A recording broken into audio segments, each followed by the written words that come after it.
కర్లపాలెం మండలం లంక కాలువ కట్ట మీద ఉన్న 9 ఎస్టీ గృహాలు షార్ట్ సర్క్యూట్ కారణంగా పూర్తిగా దగ్ధం. ఘటనా స్థలాన్ని పరిశీలించి బాధితులకు 5,000 ఆర్థిక సహాయం అందజేసిన జిల్లా కలెక్టర్ వెంకటేష్ మురళి. ప్రభుత్వం తరపున బాధితులకు పక్కా ఇళ్లు నిర్మిస్తామని బాధితులకు హామీ ఇచ్చిన కలెక్టర్. సో ఇవన్నీ కూడా ఈ విధంగా అయింది అని చెప్పి తహసీల్దార్ ద్వారా తెలుసుకున్న వెంటనే నేను, మా జాయింట్ కలెక్టర్, మా ఆఫీసర్లు అందరూ కూడా వచ్చాము.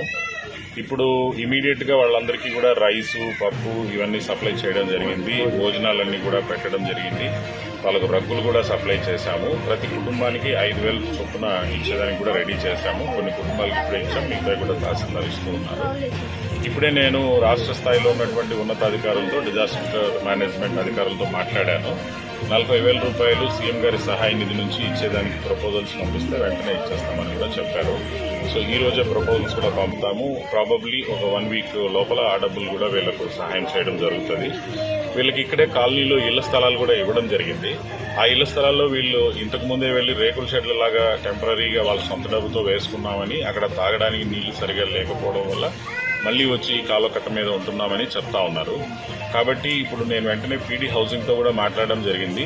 వీళ్ళందరికీ ఏదైతే మన honourable chief minister Nara Chandrababu Naidu గారి కొత్త పాలసీ ప్రకారంగా 4,30,000 రూపాయలతో ఇల్లు కట్టించేటువంటి కార్యక్రమం మనం చేస్తాము. వీళ్ళందరినీ కూడా అక్కడికి ఇల్లు కట్టించి షిఫ్ట్ చేస్తాము.